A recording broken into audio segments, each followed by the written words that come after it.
Hello all, welcome to the fourth session of the topic interference. In the last session, we have seen the formation of Heidinger fringes, Fissio fringes, etc. Today, we will see an example of Fissio fringes, that is the Newton's rings. This is an important application of interference in thin films, which is named after the scientist Sir Isaac Newton, who has investigated the effect in 1717. I have kept a picture of Newton's rings over here. So this is an interference pattern of concentric circles formed as a result of interference between light waves reflected from the top and bottom surface of the air film formed between the lens and the glass sheet. So this is the experimental setup. Here you can see a planar convex lens of long focal length is placed over an optically plane glass plate. Then a thin air film with varying thickness is enclosed between them.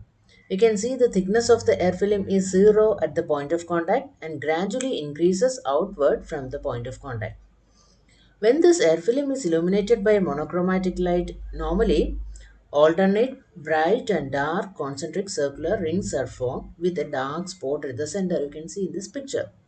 These images are known as Newton's rings. If we are viewing with white light, the fringes will be colored.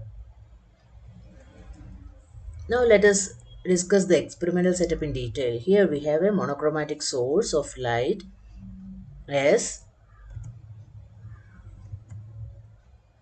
kept at the focus of the condensing lens.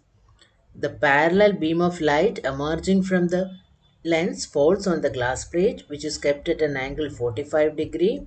This is the glass plate kept at an angle 45 degree. The glass plate reflects the part of the incident light vertically downwards, normally on the thin film, enclosed by the planar convex lens and plain glass plate. The reflected light is viewed through the traveling microscope. Then we can see an alternate bright and dark circular rings with the dark spot at the center.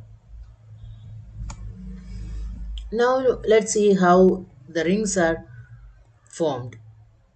Here, a ray AB of monochromatic light of wavelength lambda is incident normally at B on the planar convex lens.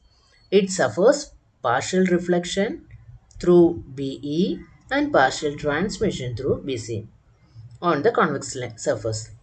The ray BC again suffers partial reflection through CF and partial transmission, which I have not shown in this picture. The bright rings in the Newton's ring are due to the constructive interference between the reflected lights BE and CF. These dark rings are caused by the destructive interference. Brightest rings are due to the constructive interference between these reflected light, and dark rings are due to the destructive interference between the light waves, reflected lights of BE and CF. So the path difference between the light rays VE and CF is given by delta is 2 mu t cos and for this is an air film, so mu will be of 1, refractive index is unity, and for the normal incidence we know that the angle R is 0, so the path difference will be 2t, and we have to find out the radius of this bright and dark fringes and the wavelength of the monochromatic light. So for this we consider a of radius r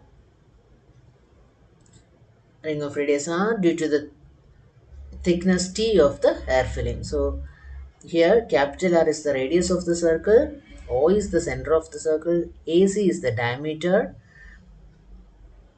D is the chord, and R is the distance between D and E from the center B. So BD is R and BE is also R, small r.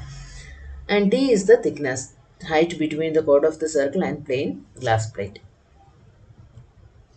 According to the geometric theorem, the product of the intercepts of intersecting chord is equal to the product of the sections of the diameter. So then you can see dB into BE, this dB into BE is equal to AC into BC. AB into BC. So AB into BC will be equal to DB into BE.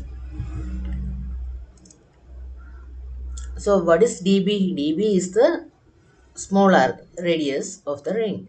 So R square will be T into 2R minus T. AB is, this is AB is T, and this OC is capital R, which is radius, or 2. So the diameter will be 2R minus T.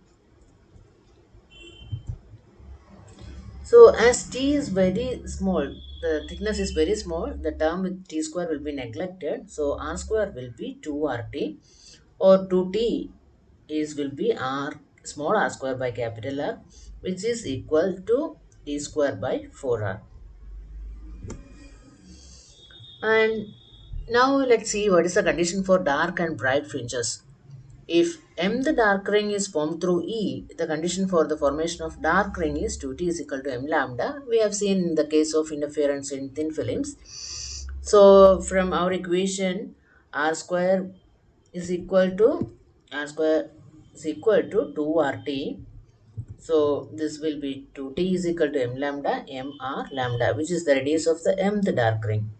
Since capital R and lambda are constants, we find that the radius of the dark ring is directly proportional to the square root of its order. R is proportional to root m. It is clear that the rings get closer as n increases. And the condition for the formation of bright fringe is path reference 2t is equal to 2m plus 1 lambda by 2. So Rm, which is again 2RT, will be 2m plus 1 lambda by 2.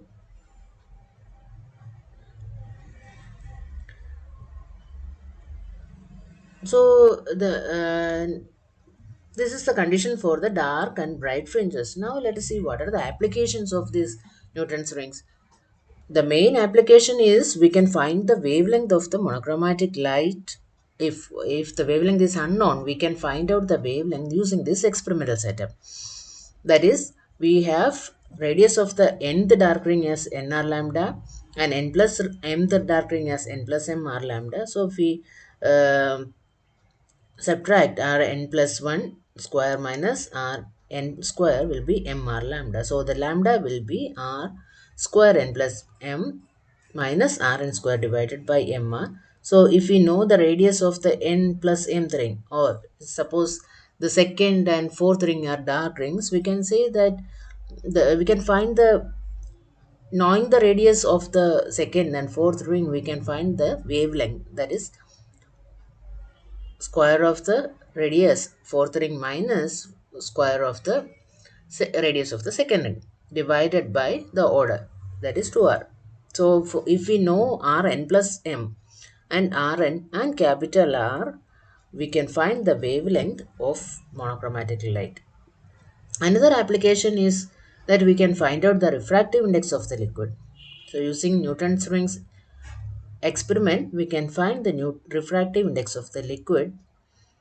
If suppose lambda A and lambda B are the wavelength of light in air and in medium, the refractive index will be Rn square will be nr lambda A and Rn plus n prime square will be nr lambda m. So from this you can find out the refractive index mu as Rn square by Rn prime square, since mu is ratio of lambda A and lambda m. So these are the applications of Newton's rings. You can find out the